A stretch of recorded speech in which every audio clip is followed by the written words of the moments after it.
There we go. Now we're live. Just wait a minute. Wait for a few friends to come on board. And here we are. I'll come over again. I'll come around here. Yes. I'll just come behind you for a moment. Yes. Here we go. We're in the studio again with Carole. So we'll just wait to see if we get a few eyes. But anyway, there you are. We have somebody. Hello. Hi. Is it Anne or Gloria? Hi, good morning. We have to put our head down. We do. Hi. I'll come up a bit. It's the naughty ones again. Yes, yes.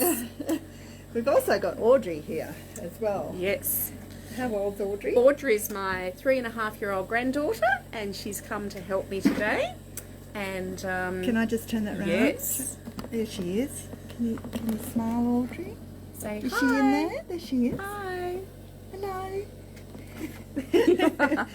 She's very quiet. She is.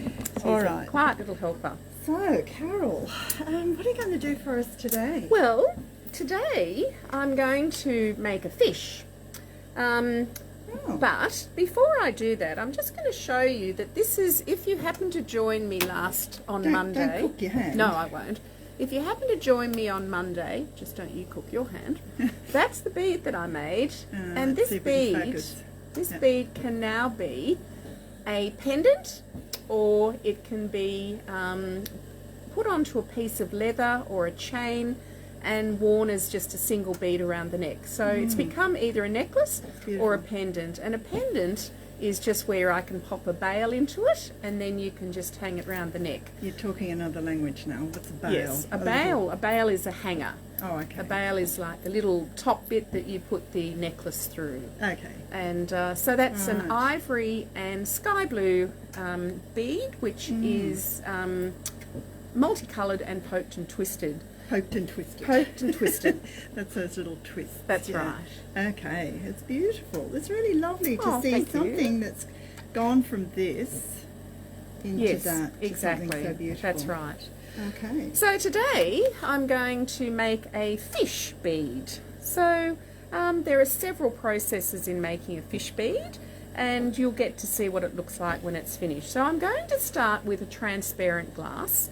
What I worked with on Monday was 2 opaque glasses. It was ivory and sky blue. I'm going to work with a transparent glass. So I'm just going to start warming this. So I'll try the glasses again, and let's see. We have a little bit of blurring happening, but I'll try to avoid that as much as I can. No. Now, transparent blue is actually the stiffest glass in the palette. So transparent glass is more stable, it's a lot stiffer to work with, so it works very well as a base for anything that is sculptural. And what I'm making today is actually a sculptural bead. It's a fish. So I'm just going to get what's called a gather. A gather is a blob of glass on the end of the rod. I'm just trying to play with these funny glasses of yours to try and what are they called again? Didymium glasses. They reduce the sodium flare and glare of the flame. I just can't get rid of that blur bit. Oh, there we are. Whoops. Okay, that's a bit better. Oh, that's good. Alright, so I'm now going to start applying the glass to the mandrel. The mandrel is a stainless steel rod which will withstand 2000 degrees, which is the temperature at which I'm working. So as I said, this is quite a stiff glass, so I can't wind this on very quickly. It needs to be wound on quite slowly, and I can only wind molten glass. I can't wind glass that isn't hot and liquid. So I'm going to just slowly melt this beautiful aqua blue. Yes, this is a bit different, Jo. Now the necklace that I'm wearing that you can see, this is one of my feature necklaces. So this is made with discs. So quite often if you see anything like what I'm wearing, it'll be classically Carole Griffiths. It's one of my statement pieces, and it's they're discs, half discs. Bit hard to see. It is, the flames just there, but we'll have a look at them closely another time. Okay. Now I'm just going to, actually I'm probably going to make this a little bit bigger. How are we going time-wise? We're probably going to run over. Okay, so I'm just going to add a little bit more glass.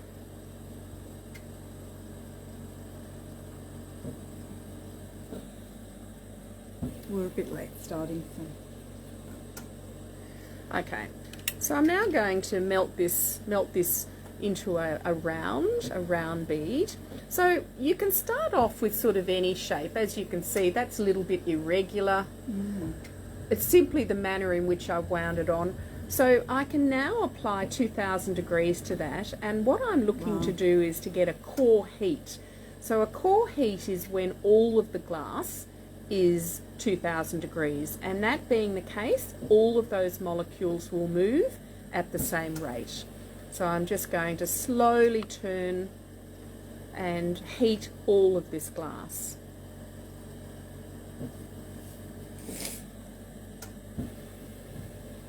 And it's all starting to come up to being the one temperature, and you can tell that because if I stop turning just incrementally, the glass goes to slump, goes to flow.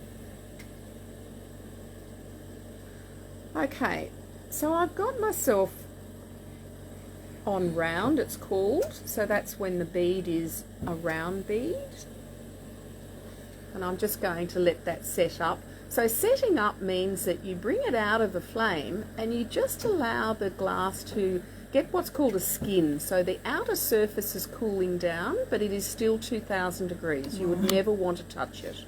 You would never ever want to touch it. So you can tell by the glow, this is actually blue glass. It's that colour, but you can tell by the glow at 2000 degrees that that's very hot. And it's a beautiful glass, it's transparent, it's a magnificent glass. So what I'm going to do now is I'm going to shape this.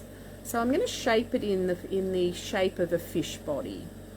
Now, this is called a graphite paddle. There are two things that glass doesn't stick to, and one is tungsten, the other is graphite. So I can touch the glass onto this graphite without it sticking. So I'm going to come up, press down gently, turn over, press down gently. And what I'm getting now is a lozenge shape. So I'm going to heat that up again. Now glass will not move unless it's hot. So if I let this cool down too quickly, I simply can't press it. So I'm going to press that a little bit flatter. So I'm going to come up. You never put your tools in the flame. You always work out of the flame. So now what I'm going to do is I'm going to shape this into a bicone. So I'm going to just shape one end and the other end. And at the moment I've got this happening. Now I'm going to do the other end. So I'm just going to heat the part that I want to move. Here we go. And what I've got now is like a diamond. Okay, so I'm now going to press that again. So I'm working on a graphite paddle as well, on a plate on top of my torch head. Okay, so I'm just going to warm this up and just fix it up a little bit.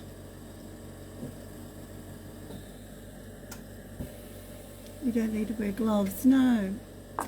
The heat's not coming up very far.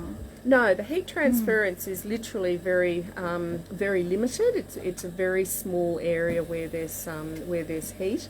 Now what I've got here is frit, and frit is crushed up glass. Just looks like So sand. it does. It looks exactly like sand.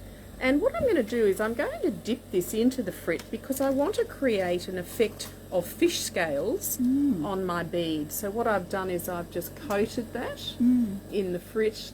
And I'm now going to melt that in. And by melting that in, every single one of those tiny, tiny pieces of glass melts and becomes its own little dot. So it's pretty impressive. And this is called raku frit, and raku frit will throw many colours. So it'll be interesting to see what colours it throws. It does also react with different glasses, and it's not as reactive with blue, but let's just have a look. So what I'm going to do is I'm going to let just a little bit of coolness come onto this bead,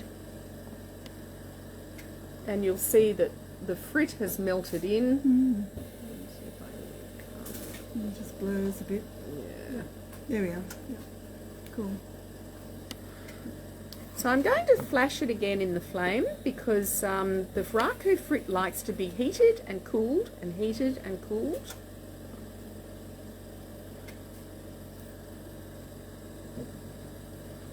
I'm just going to press that out a bit.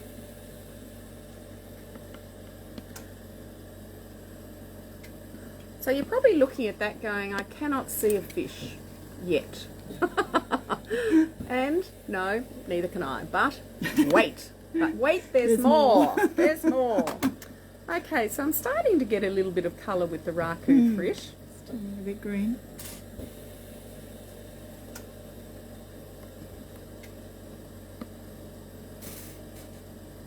Okay, so what I'm going to do now is I'm actually going to put on an orange tail. So this is orange glass, and I'm going to put on an orange tail.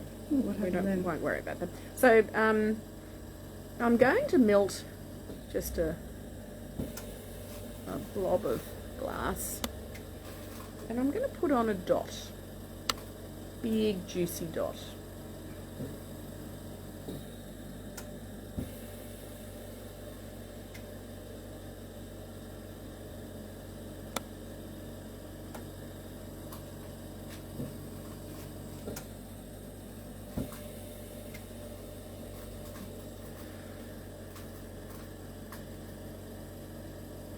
Okay, I might even make it a little bit bigger. So I've just got a dot on the end of this diamond. I'm going to make it a little bit bigger. There we go. And what I'm going to do is I'm going to melt that onto the end of the diamond. I don't want to melt the whole bead because I'll change the shape of it. So I'm just melting the end.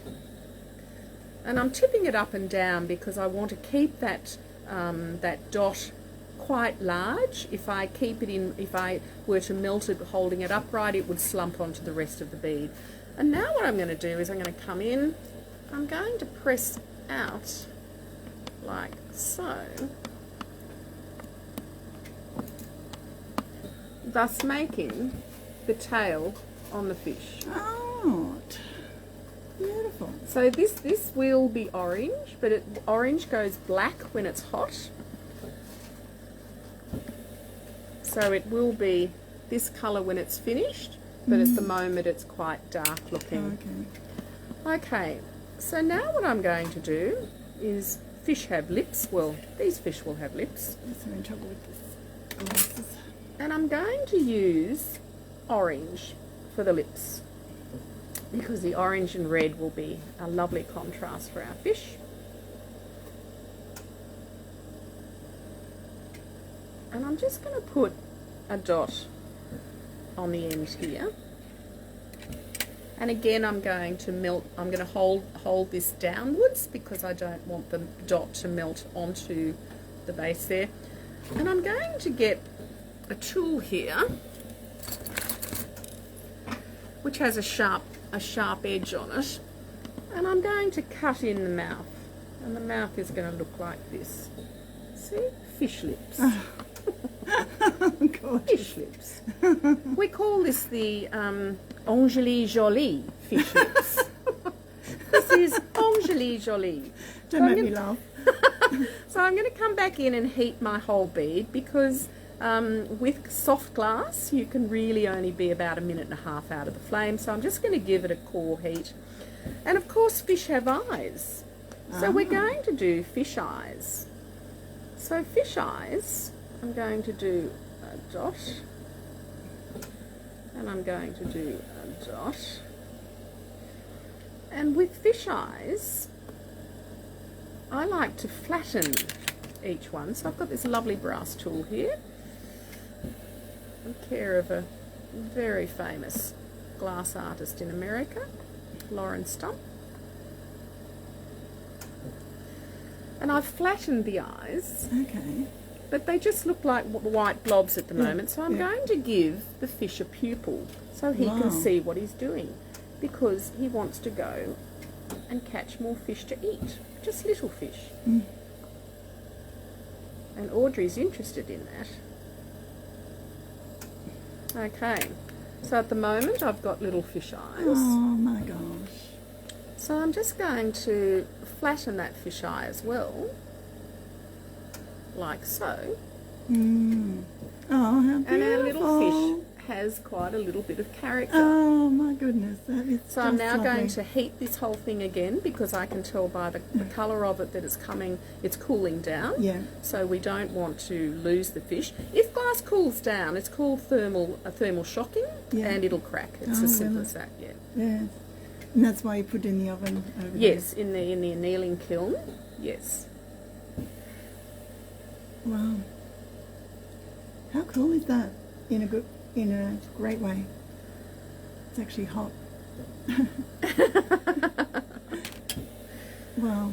So I'm just going to add, because fish have goggly eyes, so I'm going to put a dot of clear on top as well. Oh, no, I'm sorry about that.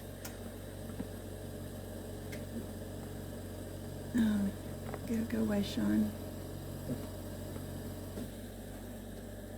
Okay, so I'm just going to put a dot of clear on top. And what that does is that becomes a magnifier, and the fish ends up with fish eyes. Wow. See the fish eyes? Fantastic. So the difference you can see Yep. is the clear on the fish eyes. Beautiful. Okay, so what's missing on our fish? What's missing? Gills. Oh. So we're going to do some gills. And gills are how the fish breathe, Audrey. So they breathe through their gills. So I'm going to create little gills on here. And I'm just going to do a little dot on the side. Like so. And a little dot on this side. Like so. And then what I'm going to do is I'm going to pinch it with my tweezers, but I'm going to pinch it backwards because gills go back. Mm.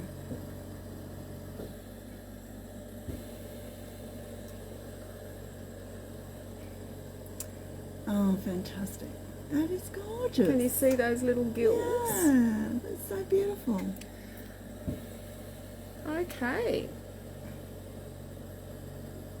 So I'm going to give this a really good insurance heat, it's called, and that's just to ensure that the whole bead comes back to a core temperature, but I'm not going to heat it to where it'll melt. And I might be able to just fix up his tail a little bit by coming in with my little tool here and creating a little bit of an indent so that he's got a fantail. Oh. So he's got a little fantail. Oh my goodness. Can I just take this off for a second Yes. to see it a bit clearer? Oh, wow. How So beautiful. here we have a little Angeli Jolie fish with the Angeli Jolie lips. That is gorgeous. And you can see that the raku frit that I use has created an effect like scales. Yeah. Because otherwise it was just going to be a clear blue It rod. actually looks quite gold. It does, yeah. it does. It's got little spots on it. With different glass and different heat, you can pull out that colour a bit more. Raku frit doesn't tend to react too well with aqua blue, but with black, it is magic. Yeah? Absolutely magic. Yeah, it creates. Yes, these are just two that I made a couple of years ago. Okay, darling, you've been very good. I'm nearly finished. Little fish, I'm nearly finished, darling. You've been excellent. Yeah. So these make a really sweet little pendant, or Beautiful. a pin, or a key ring, or a bookmark for children. Yeah. And handmade, They're Italian glass. Pretty strong, aren't they? Oh yes, it'll go into the annealing kiln now, which I'm going to just for safety. Okay. So I'm going to put it into the annealing kiln. The annealing kiln runs at 480 degrees, and that will anneal for a minimum of 4 hours.